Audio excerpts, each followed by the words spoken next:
আর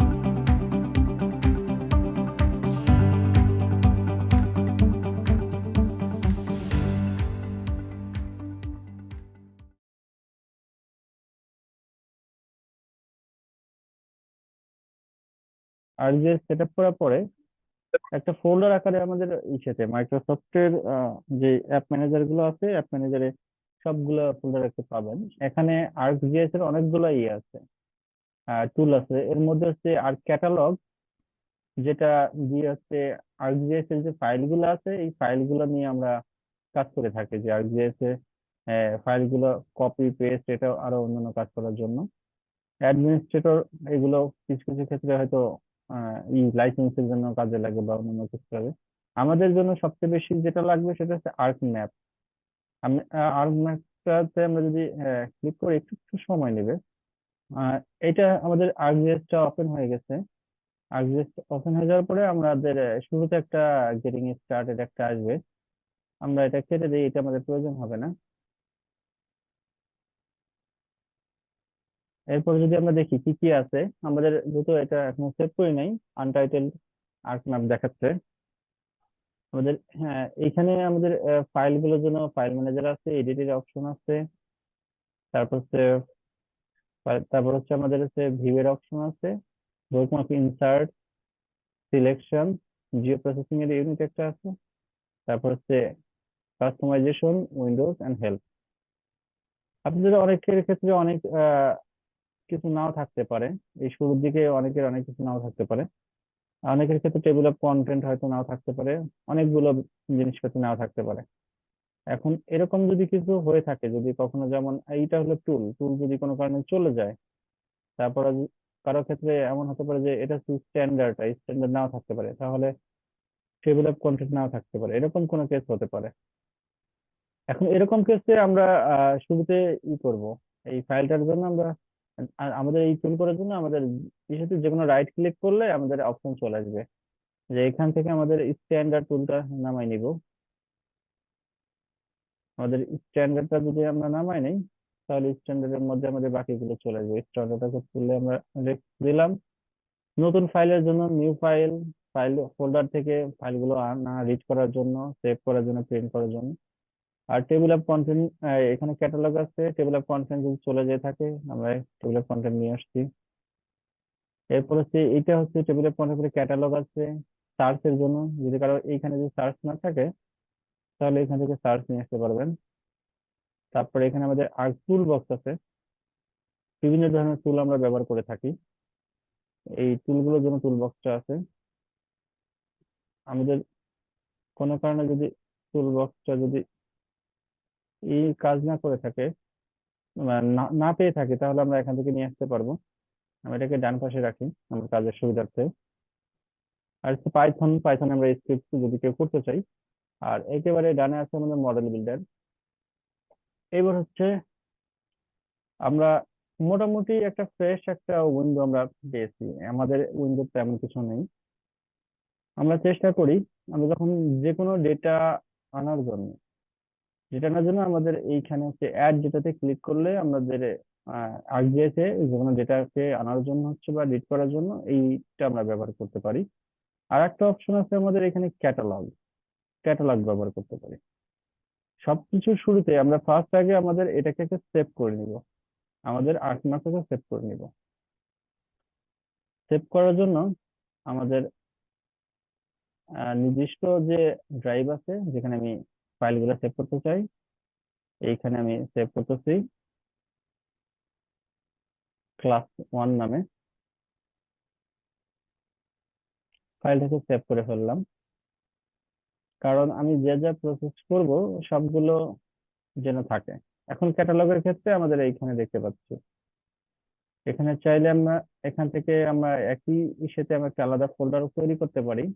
এখানে ফোল্ডারটার নাম দিলাম ভেক্টর আর একটা ফোল্ডার যদি আমরা তৈরি করতে চাই, রাস্টার নামে একটা ফোল্ডার তৈরি করে ফেলি, যদি সামহাও কোনো কারণে আহ, আমাদের কোনো কিছু কি করতে হয়।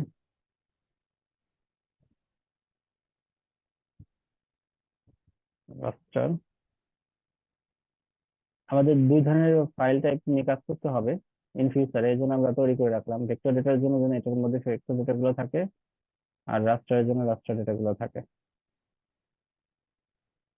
এবার হচ্ছে আমরা শুরুতে আমরা যে গুগল ড্রাইভে যে ফাইলটা শেয়ার করেছি সেটার একটা অ্যাক্সেস নেই। সেটা আমার অ্যাড ডেটাতে যাই। অ্যাড ডেটাতে যাওয়ার পরে অনেকে খুঁজে নাও পেতে পারি আমরা। এইখানে যদি কোনো না থাকে, এটা হচ্ছে হোম।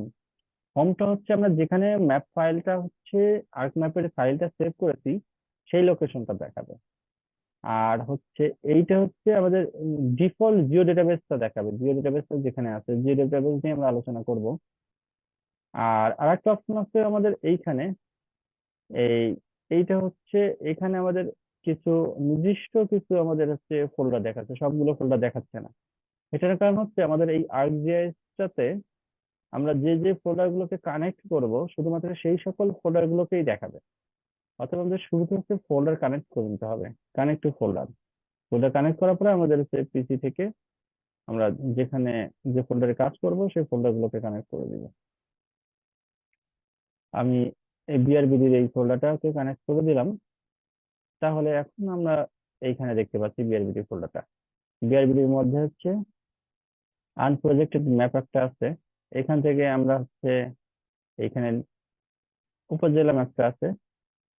আমরা কোনটা শেয়ার করেছি একটু যদি দেখি, যে আমরা শেয়ার করেছি কোনটা, উপজেলাটা আমরা শেয়ার করেছি। উপজেলা যে ফাইলগুলো আছে এই উপজেলা এই ফাইলগুলো আমরা শেয়ার করেছি।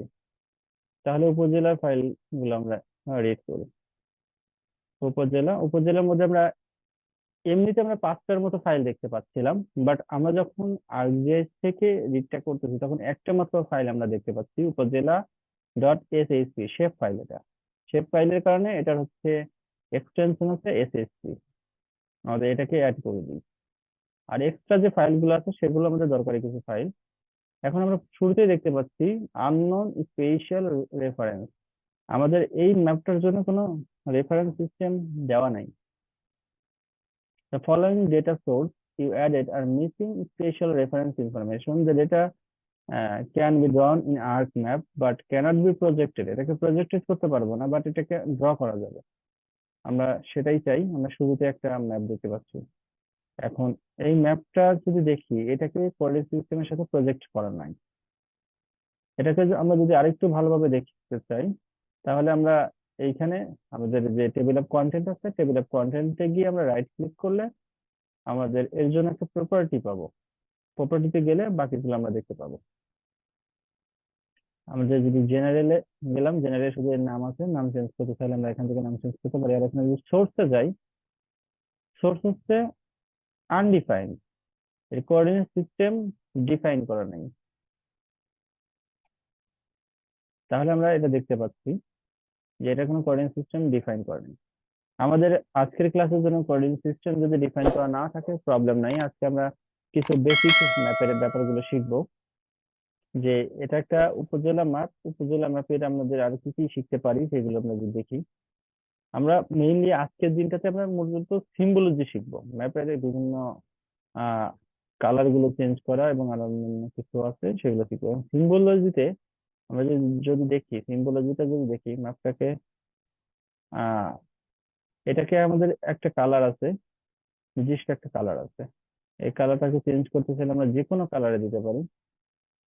আমাদের এখানে অ্যাপ্লাই করে দিলাম। এটা এখানে কোনো বর্ডার দেয়নি, বর্ডার না দেওয়ার কারণে উপজেলাগুলোর কোনো বর্ডার গুলো নাই, হয়ে গেছে, ভ্যানিশ হয়ে গেছে। এই যে কারণে এগুলো কোনো বর্ডার দেয়নি। আমরা যদি এইটা দেই, এটার একটা বর্ডার আছে, এটা লেকের কালার, এটা রোজ কালার। এটা হলো দিলে এটা বর্ডার আছে, বাট ভিতরে কোনো কালার থাকবে না। অ্যাপ্লাই করলে কালার থাকবে না। এটার কিছু অ্যাডভান্স লেভেল আছে।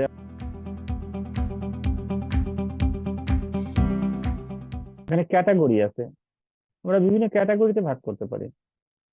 এই ক্যাটাগরি গুলো যদি দেখি, এর অনেকগুলো ভ্যালুর ফিল্ড আছে, ফিল্ডের উপর বেস করে ক্যাটাগরি করতে পারি।